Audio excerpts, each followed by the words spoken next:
If you don't exploit crisis, I mean, what are we federalists for? In 2024, a well-endowed think tank published a draft proposal for a revised United Nations Charter with extensive amendments to strengthen the world body.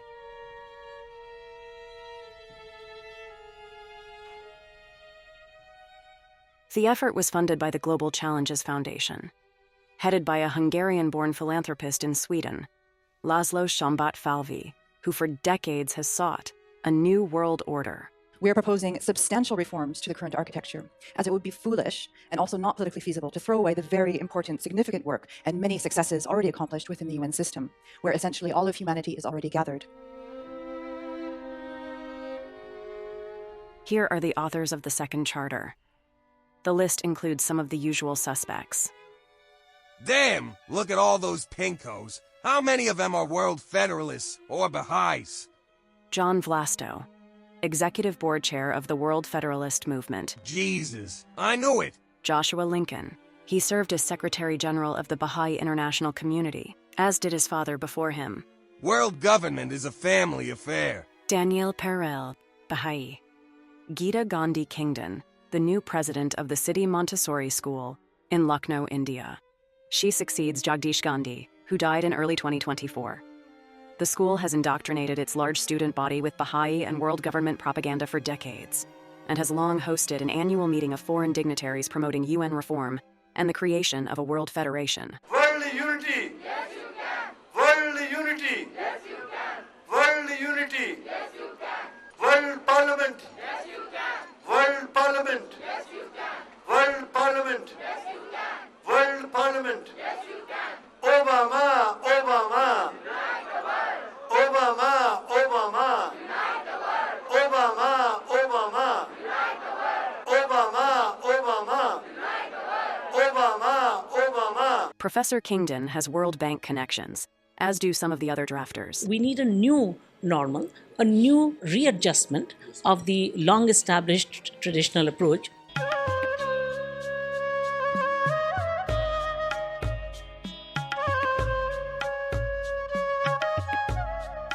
Arthur Dahl, Baha'i and ecologist. The need for collective security, a federated, world government system with a single currency is part of our teachings from the 19th century. World government,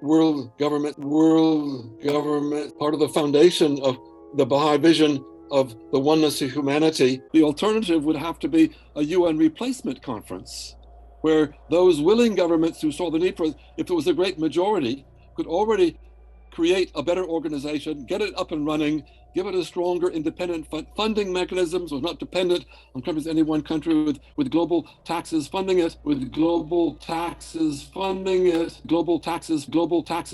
and leave out those few countries that refuse to take part. Jack Lemmon, actor, famous for his roles in such films as... Shh.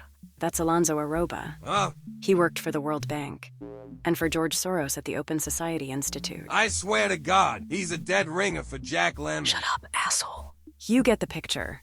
These are top-notch international lawyers planning this world government. And just look at all the World Federalist literature in the bibliography. No shit, Sherlock.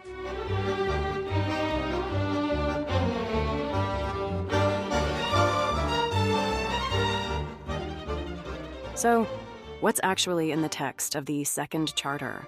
The biggest difficulty is how to get it passed and ratified in the first place. Even the most optimistic World Federalists know how difficult replacing the UN Charter will be, politically. It's been on their wish list for decades, yet still eludes them. The major powers seem content with the status quo, but these international lawyers have tricks up their sleeves. Solution? An end run around the original charter. Lawyers? Is there no problem they can't solve? Indeed, if the reform project were to proceed with amending the current charter, this would seem to be an impossible barrier to overcome. If states were, however, to found a new legal organization, in establishing that organization, they would no longer be bound to the amendment rules prescribed by the existing United Nations Charter. Rather, international law would allow them to establish their own accession rules. An important precedent for creating a new political entity when stymied by the amendment rules of an existing entity can be found in the institution of the United States Constitution. Amendment of the American Articles of Confederation, in effect from 1777, required unanimous ratification by all 13 American states.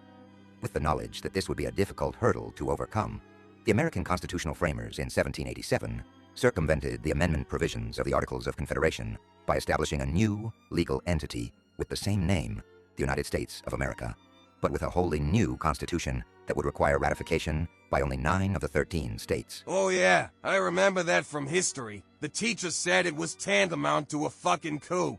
Screenshots from the Second Charter illustrate the deliberate erosion of national sovereignty, openly planned by its authors.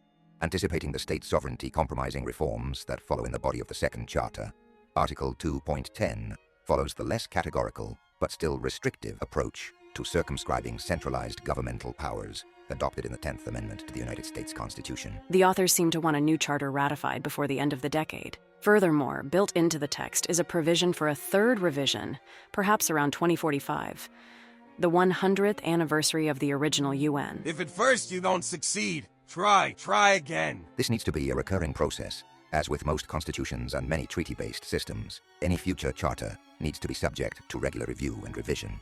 In considering a framework for granting the General Assembly and Parliamentary Assembly powers to create binding law, we confronted the sad reality that while humanity's survival may require states to conform to legislation on matters of vital global concern, states continue to be strongly resistant to conceding even a modicum of their sovereignty. In our draft provision, we attempt to resolve this paradox by implicitly presenting states with a one-sided bargain, heavily weighted in favor of reform. Cede state sovereignty to the narrowest extent possible, and in exchange, avoid head-on collision with potentially apocalyptic global problems.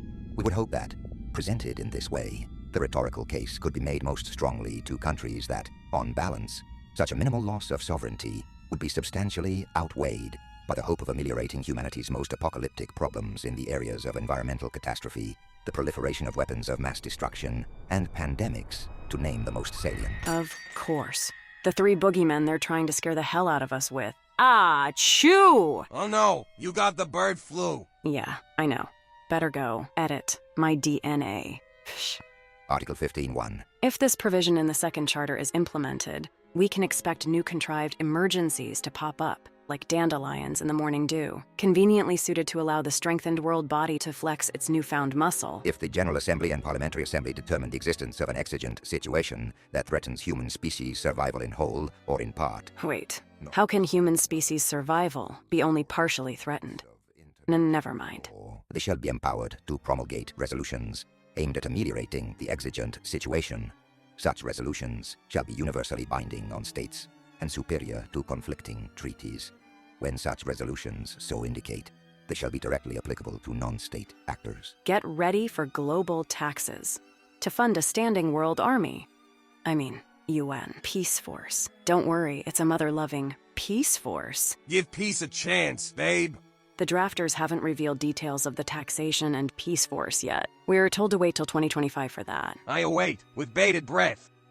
In our opinion, this Second Charter proposal represents a cautious intermediate step to a full-blown world federation. The snail's pace incremental approach tried up till now, being the most likely to succeed in the long run. Having said that, it's hard to imagine an Article 109 Charter Review Conference taking place at last, without the world government maximalists trying to scrap the UN Charter entirely in favor of a comprehensive world constitution. Could their modest proposal, published this year, actually be a Trojan horse for a more ambitious agenda? Time will tell.